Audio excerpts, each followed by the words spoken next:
Monica tipped her wine glass toward the candlelight, swirling the deep red liquid as if she were preparing a toast. Dennis watched the spiral, not the wine, but her hand.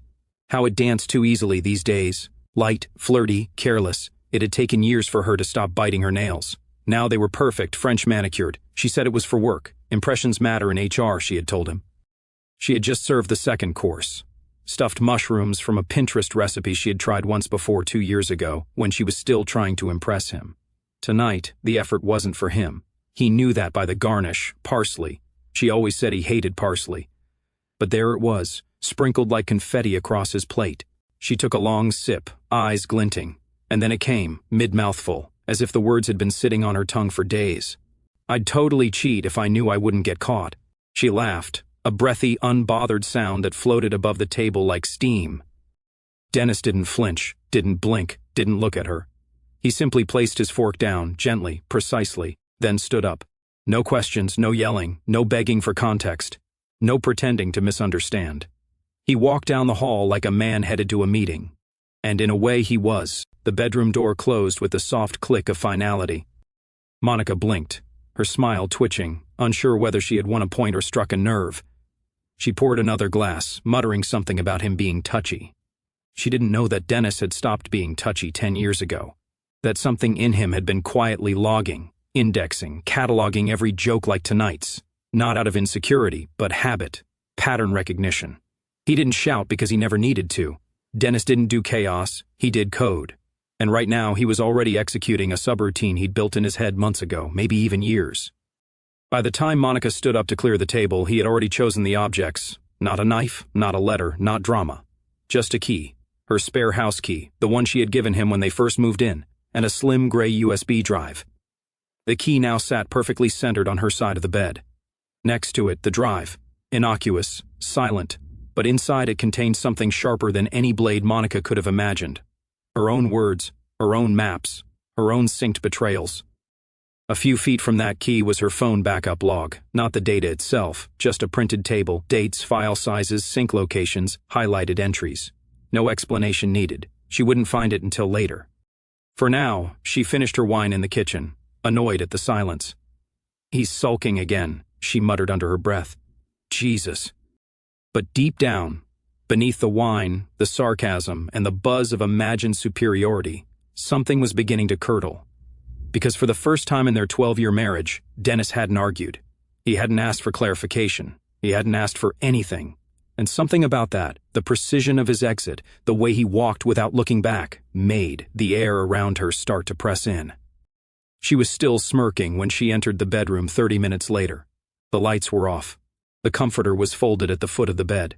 That struck her as odd. Dennis always left it messy, said it was for airflow. Then she saw them, the key, the flash drive, and, propped against her alarm clock, a legal-sized manila envelope slightly open. Inside, barely visible in the dim light, were paper edges thick with ink, printed screenshots, highlighted text. She didn't scream. Not yet. But her hand tightened around the USB drive. And in the corner of her mind, between wine fog and bravado, Monica felt something icy start to snake around her ribs. Dennis hadn't threatened her. He'd handed her the first stone and let her realize she'd already built her own gallows. Dennis didn't pace. He didn't sweat. He moved like a man walking through a fire drill he'd memorized a year ago. The closet door opened without a sound. He reached above the winter coats and pulled down the unmarked shoebox Monica once joked about. "What are you, CAA?" She'd laughed. He hadn't answered then either. Inside were 2 old phones, charged, wiped clean months ago, then loaded again, not with his data but hers. One had been linked to her old iCloud account, the other had her Gmail synced via an app she never logged out of. He had found the breadcrumbs a year ago, when she was too busy mentoring new hires on weekends. Tonight, that prep work was no longer theoretical. The external drive sat waiting, 2 terabytes, partitioned by purpose. Her words, my notes, and the middle. That last partition was Dennis's favorite. It contained overlapping GPS data, hers and his, placed on a time-lapse map. Dozens of pins, red for her, blue for him. Every time she claimed she was stuck in traffic or at Rachel's, the map told a different story. She hadn't been careful. She had just assumed he wasn't watching. She wasn't wrong, until now. The printer kicked on at 9:37 p.m. sharp. Quiet hum. No alerts. Dennis had disabled notifications months ago. The first printout was a WhatsApp transcript, Monica and Greg discussing a canceled conference in Phoenix that never actually existed. There was a meme she sent him, something childish about work husbands. But Dennis's eyes locked on Greg's reply, "Imagine if he knew you called out sick just to come see me." Next came a confirmation email, 2 tickets to a jazz club in Baltimore, booked under her maiden name. Interesting touch, almost clever, almost. Then there was the voice memo buried deep inside a drive folder called HR Retreat 2022, a 4-minute audio clip. She hadn't known the voice recorder was on. At first, muffled laughter, clinking glasses, small talk. Then her voice cut through. "He's so focused on work he doesn't even notice. I could literally have sex on the living room floor, and he'd offer us coffee after." Dennis didn't rewind it. He didn't need to listen to the rest. He just clicked, dragged, and dropped it into the folder labeled for her. He created 3 folders total. Screenshots, GPS logs, that voice memo. A clean chronological PDF with annotations, no accusations, just timestamps. Printouts of financial accounts in his name only, statements showing transfers he'd made in the past 6 months, the new bank he'd opened across town, passwords changed 2 weeks ago, a neat file titled Post-Nup Enforcement. He'd remembered the document she signed 5 years ago after their second separation scare. She was terrified he'd leave then, so she agreed to a clause, infidelity equals forfeiture of joint assets. She never read the fine print. Dennis had it memorized. By 11:05, the folders were printed, labeled, and sealed into 3 separate envelopes. The one marked for her sat atop the manila envelope on her side of the bed. He added the USB, the house key.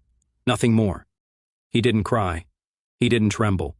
He sat for a moment in the dark, watching the light under the dining room door flicker as Monica moved around, probably finishing dessert, probably rehearsing a joke about his tantrum for Rachel. In her mind, she still owned the room, still owned him. But the truth was, Dennis wasn't there anymore. He wasn't preparing revenge. He was finalizing his escape.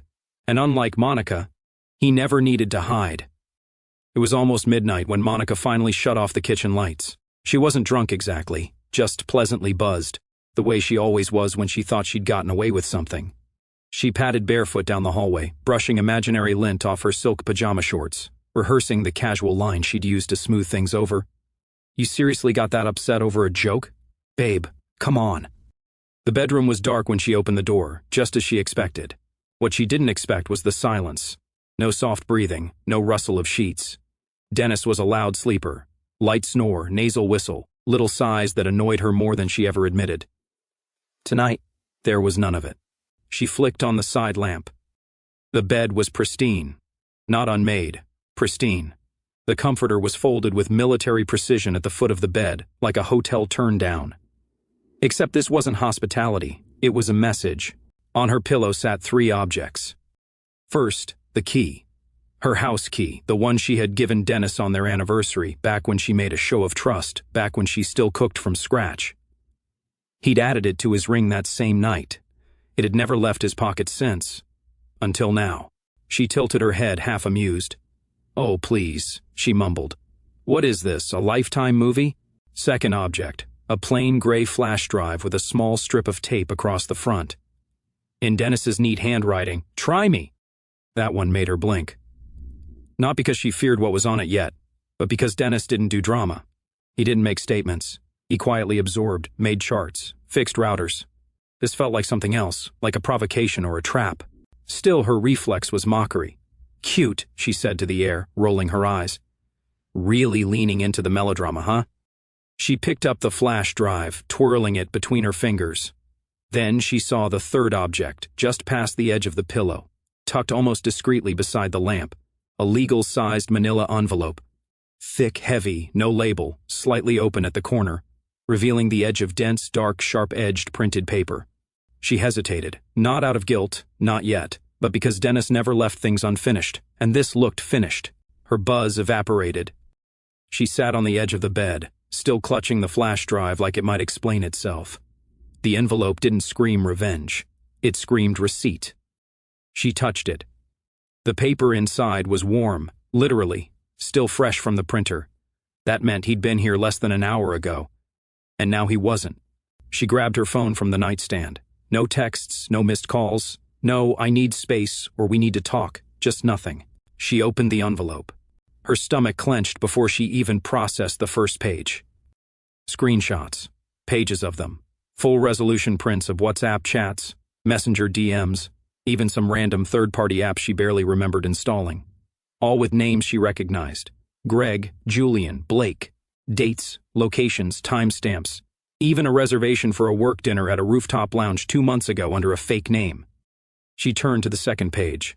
It was a transcript. Her own words in a group chat with Rachel and 2 others, all joking about husbands who think trust is loyalty instead of just low expectations. She stopped laughing. She flipped through the rest in a haze. Somewhere in the middle of the stack was a copy of the post-nuptial agreement. Her signature, his, date-stamped and notarized. Then came the spreadsheet. It wasn't dramatic, just data, line after line of account numbers, transfers, balances, and a quiet announcement. Your access has been revoked. Her hands started to shake. She rushed back to her phone, tried calling him, straight to voicemail, once, twice. Then she saw the banner at the top, call forwarding active. He'd already redirected everything. The house was still warm. His scent still hung in the bedroom air. But Dennis was gone. And for the first time in a long, long time, Monica was sober. Not from wine, but from delusion. From the illusion that she still held the upper hand. The flash drive sat in her lap. Try me. She suddenly wasn't so sure she wanted to. Monica set the flash drive down like it was radioactive. Her fingers tingled, not from nerves exactly, but something older, something animal. The creeping dread that comes when you realize the shadow you saw in the corner wasn't imagined. It was waiting. Watching. She turned back to the envelope. The top sheet was simple, her full name in bold, centered. Below it, one sentence, you joked. I checked. No greeting, no accusation, just a heading. Below that, a table of contents, 6 sections, neatly labeled. 1. Messages. 2. Locations. 3. Financials. 4. Audio. 5. Photos. 6. Agreement. The first section hit like a slap. Page after page of screenshots organized by app. Messenger, WhatsApp, Signal, even Slack. Each printout had a header, date, time, contact name. The first was from Greg, the same Greg she swore was just a coworker. The timestamps told a different story. 10:04 a.m., 3:17 a.m., 5:42 a.m. One right before she crawled back into bed after a late Zoom call with Australia. Greg, I can still taste you. Monica, don't. I feel guilty. Greg, you said your husband would never find out. Monica, he's Dennis. He's allergic to confrontation. Monica's lips parted, but no sound came. She kept flipping. Every new message came with a deeper sting. These weren't flirty jokes. They were confessions, coordinates, plans. And all of them had been synced. Some through her old Google account, some through her work calendar. She hadn't been hacked. She'd been predictable. Then came Section 2, Locations. A side-by-side comparison of her GPS pings versus company travel records. One page highlighted a weekend she claimed to be visiting her sister in Chicago.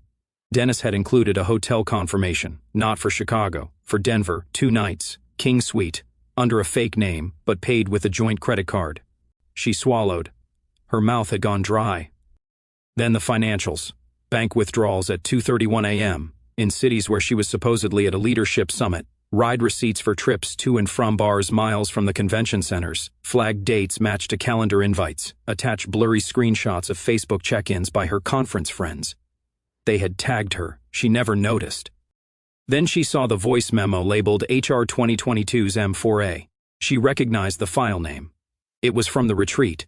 Too many margaritas, one of those nights where she thought she was being charming, funny. The transcript lay printed below the label. Monica. He doesn't ask questions anymore. I swear I could sleep with someone on our damn couch and he'd still make me breakfast the next morning. Laughter. Monica again, that's the upside of marrying a man who lives in his head. You live in his blind spot. Her hands clenched. She looked around the room as if someone might still be watching. The house felt colder now. The silence pressed. The last section, Section 6, was just 3 pages stapled together. At the top, post-nuptial agreement executed July 14, 2018. She remembered the day vaguely. After a bad fight, she'd said she was sorry. He'd asked her to sign something to show her serious. She skimmed it while half watching TV, laughed when she signed it. She had no idea what it said. But now it was right there, highlighted in yellow. In the event of substantiated infidelity, the non-breaching party shall retain 100% control and ownership of all marital property, including but not limited to joint bank accounts, real estate holdings, and retirement assets. And beneath that, in her own handwriting, Monica L. Greer. Suddenly the air was too thick. She tried to stand but sat back down immediately. Her legs weren't working right. Nervous laughter escaped her mouth before she could stop it, a soft, panicked giggle that died just as quickly. She reached for her phone again, hoping for a text, a voicemail, something, some sign that this was just punishment, that she could beg, grovel, charm her way out. Still nothing. It was then that she noticed the smallest detail, and it nearly broke her. The folder that held the agreement, printed in high-resolution, crisp corners, had a crease, like it had been folded and unfolded many, many times. Dennis had been carrying it with him, maybe in his briefcase, maybe in his car, like a man carrying an umbrella under a clear sky. Not because he feared rain, but because he knew the storm was coming. And now it had arrived. Monica hadn't slept, not even for a second. She sat on the edge of the bed until the sky turned that ugly blue-gray. Her phone clutched in her hand like a lifeline. Her thumb hovered over Dennis's name for nearly an hour before she sent the first message. 6:17 a.m. Dennis, can we talk? 6:18 a.m. I was kidding last night. Please don't do something stupid. Nothing. No read receipts. No typing bubble. Just the flat silence of messages disappearing into the void. She waited. Maybe he was driving. Maybe he just needed space. He was always slow to react. That was Dennis, measured, methodical. She told herself he was probably at a diner eating his boring toast and black coffee, waiting to calm down. But doubt creeps fast when the air is this still. At 6:31 she called him, straight to voicemail. The automated voice didn't even let it ring once. She hung up, waited 60 seconds, called again. Same result. She redialed obsessively for 10 minutes before noticing something strange. Her own name at the top of the screen had a small icon next to it, an arrow. Call forwarding. She opened the settings and her stomach flipped. The number listed was unrecognizable, a landline, area code from a nearby town. Dennis never used landlines. That meant he had set this up before the night even ended. He hadn't just left the house. He'd amputated her from the system. She scrambled to the laptop, fingers clumsy on the keyboard. Tried to log into their joint banking portal. Access denied. Reset password, verification failed. Tried the shared budgeting app she hated, but he insisted they keep. Account deactivated. She opened her email, the family account they used for bills. Gone. Password changed. She tried to check the cloud folder where they stored insurance info. Empty. Everything was being pulled out from under her, one thread at a time. And the worst part, there were no warnings, no angry letters, no dramatic confrontations, just quiet, devastating erasure. She sprinted to the kitchen, grabbed the folder off the counter where Dennis used to leave bills and mail. Gone. Every paper, every document, even the checkbook. She pulled open drawers at random, desperate. He had taken every scrap of financial documentation. Even the fireproof safe was empty. She collapsed into the kitchen chair, phone in hand. Still nothing. So she tried again. 7:03 a.m. This is insane. I was joking. You're blowing everything out of proportion. 7:05 a.m. Dennis, please, can we just talk like adults? 7:11 a.m. I know I messed up. Just call me, please. I'm scared. But her texts were screaming into a canyon. No echo, no ping back. The man who had shared her life for 12 years, who'd brought her coffee while she feigned hangovers, who once typed up her resignation letter because she said her hands were too shaky, had gone ghost. Not like a coward, like an architect. Because this wasn't chaos, this was a blueprint. And she wasn't in it anymore. At 8:12 a.m., Monica sent Rachel a text. Can you talk? 10 minutes passed, then 20. Finally, at 8:41, her phone buzzed. Rachel, did you say that at dinner? In front of him? Monica's stomach dropped. She stared at the message like it was in another language. Rachel never texted like that. No emoji, no OMGs, no girl, just cold. She typed a reply, deleted it, typed again. It was just a joke. I didn't mean it. Seen. No response. Then 5 minutes later, a second message dropped in. He came by. Asked me one question. I couldn't lie for you. That was it. No explanation, no clarification, just silence. Monica's hand hovered over the call button, but she didn't press it. Something in her gut whispered, she won't answer. Not now. Instead, she tried Lisa, their weekend yoga buddy, her go-to gossip partner. Hey, rough night. Can I crash at yours? Read. No reply. She tried Emily, her coworker, the one who always called Dennis cute in a nerdy way. Need a ride to the office? No response. Then she tried calling Greg. Straight to voicemail. She threw her phone across the couch, resisting the urge to scream. This wasn't normal. These people weren't ignoring her. They were acting like they'd seen a ghost. And that ghost was wearing Dennis's face. She sat in the silence, trying to reverse engineer the damage. Dennis had gone to Rachel. When? How? What did he ask? And what did Rachel give him? The voice memo. She thought of it again. The transcript, her words. I could sleep with someone on our damn couch and he'd still make me breakfast the next morning. Had Rachel heard it? Had he played it? Monica had always assumed Dennis was passive, that he would bottle things, bury them, maybe one day explode in some benign way, an affair of his own perhaps, or a midlife sports car. She never imagined this. This was not the reaction of a man scorned. This was a man in strategy mode. He wasn't just walking away.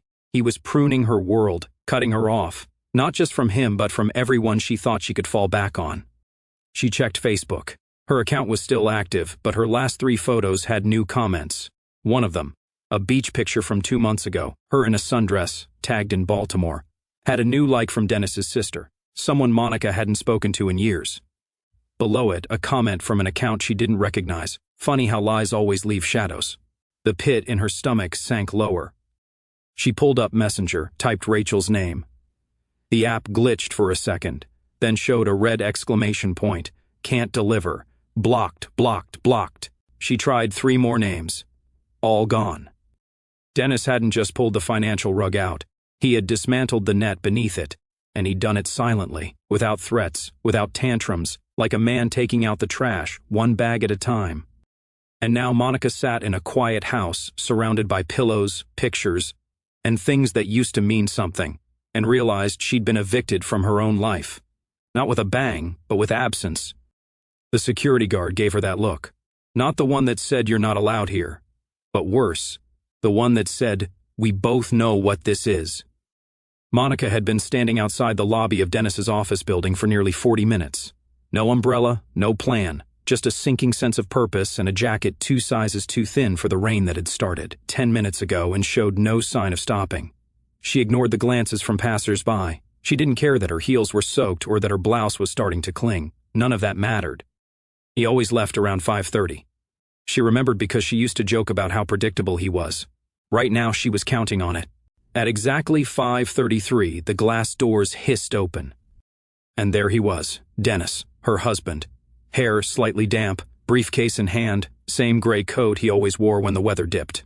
Except now he looked taller, colder, like a man walking out of a fire he hadn't bothered warning her about. She stepped forward too quickly, almost slipping on the wet concrete. Dennis. He stopped. Didn't flinch, didn't soften, just looked at her like she was a contractor he hadn't hired, standing in his way. I need to explain, she said, trying to keep her voice steady. A pause, then quiet and measured. I don't think you do. It hit like a slap. Her breath caught. For a moment she just stood there, blinking raindrops off her lashes. I didn't mean it like that, she stammered. You know I was joking, I swear. He didn't raise his voice, didn't lean in, just stepped back when she moved forward, avoiding her hand like it might stain him. I didn't leave because of the joke, he said calmly. I left because you meant it. Monica's mouth opened, but nothing came out. He looked past her, as if she were just another pedestrian waiting for a cab. Then, he walked around her, not away from her, through her, as if she had already become air, as if his grief had expired long before this moment. And all that was left now was clean, practiced distance. She turned to follow, but the doorman stepped in, not forcefully, just politely, which somehow made it worse. Ma'am, he said, already looking past her. He asked that we not allow visitors after hours. Her mouth twitched like she might argue. But what was she going to say? That she used to be his emergency contact? His wife? His everything? None of that mattered now. Not here. She stepped back onto the sidewalk where the rain fell harder than she remembered. Her mascara had begun to sting her eyes. She could feel her soaked blouse plastered to her skin. A man in a suit walked past, gave her a sympathetic glance, and kept moving. She looked down at her phone. Still nothing. No missed calls, no unread messages, no digital breadcrumbs of forgiveness. For a moment she thought about waiting again, just camping there until he came back out. Maybe he'd forget something. Maybe he'd turn around. But the cold started to bite, and the pitying glances from strangers made it unbearable. She stood still as the city moved around her, dripping, half-shaking, mascara running in ugly streaks. Then, for the first time since it all began, Monica understood. Dennis hadn't ghosted her.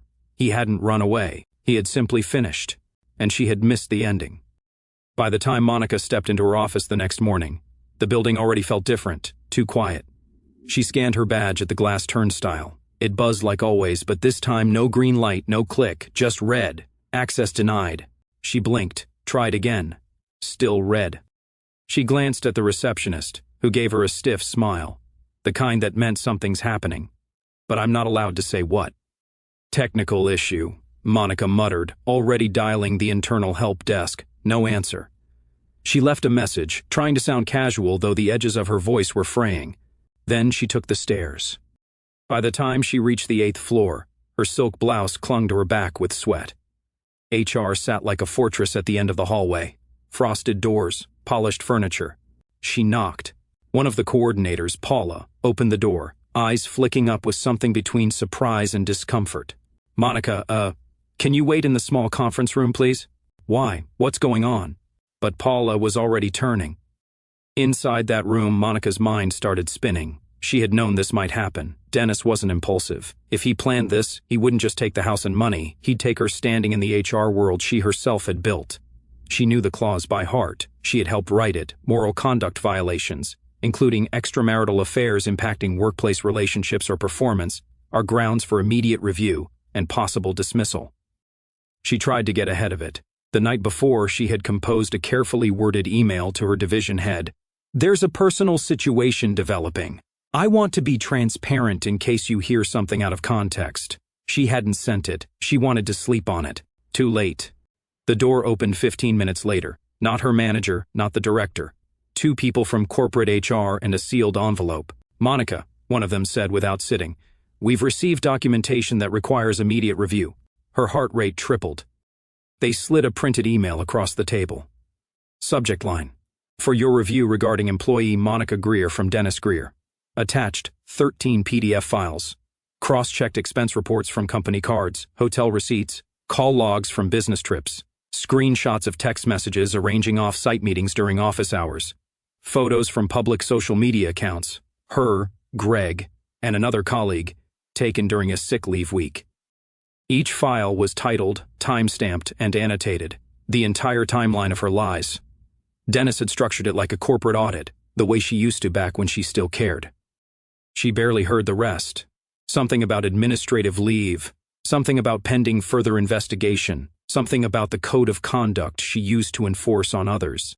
Her badge, they explained, had already been deactivated at 3:42 a.m., 19 minutes before she even left the house that morning. She wasn't suspended. She was done. She tried to laugh, but no sound came. Just a nod, a blank stare, a quiet rage at herself for underestimating the man she once dismissed as harmless, forgettable, predictable. She used to joke that Dennis wouldn't survive a week in corporate politics. Turns out she was wrong. Dennis didn't need to fight for survival. He fought to erase.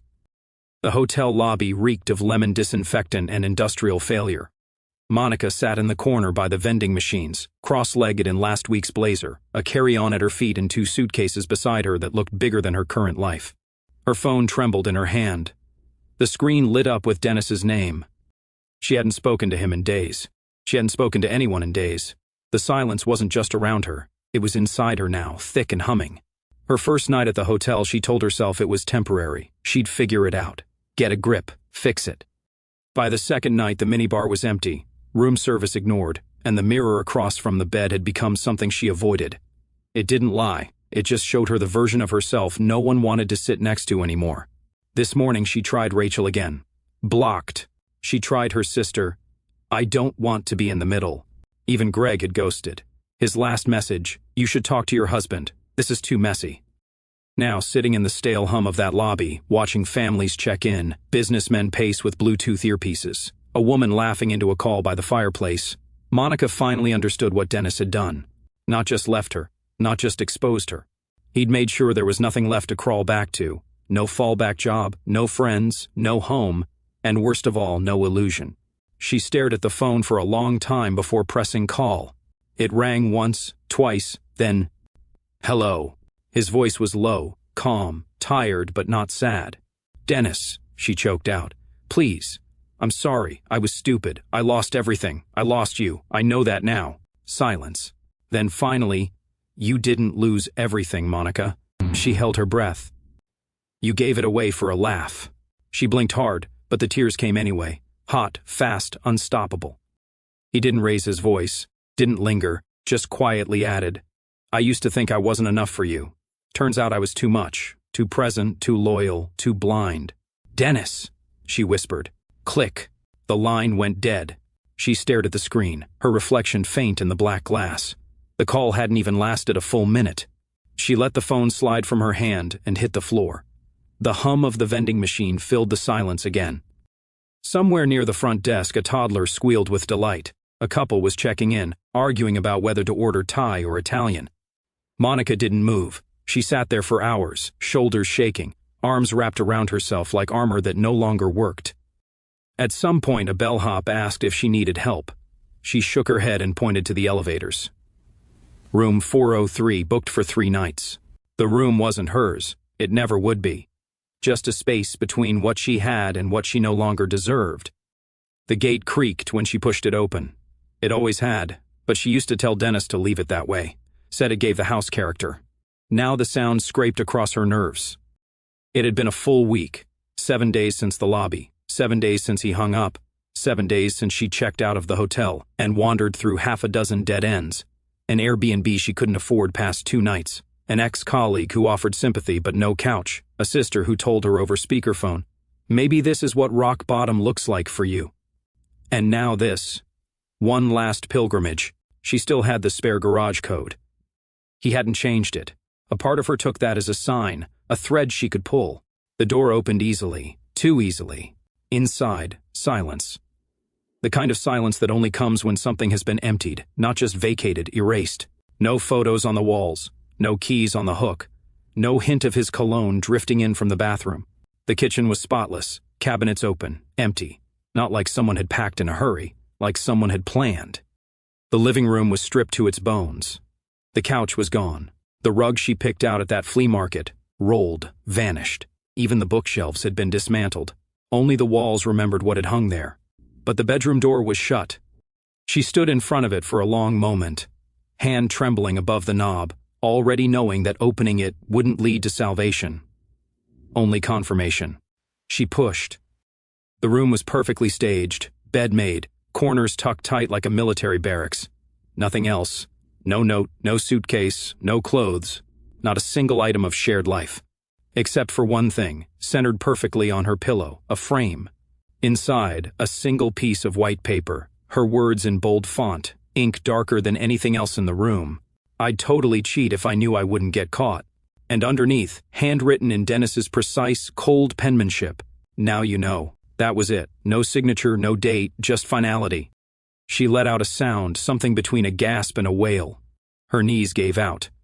She fell forward onto the bed, face pressed to the sheets that no longer smelled like anyone. And she screamed, not because of what was written, but because it was all that was left. He hadn't just walked away. He had left her trapped inside her own punchline. And for the first time in her life, Monica understood the shape of a man's quiet rage. Not fire, not fists, not chaos, absence. She gambled her life on a laugh, and Dennis had let her. Then watched her lose. Because sometimes the worst revenge is making sure they live with it.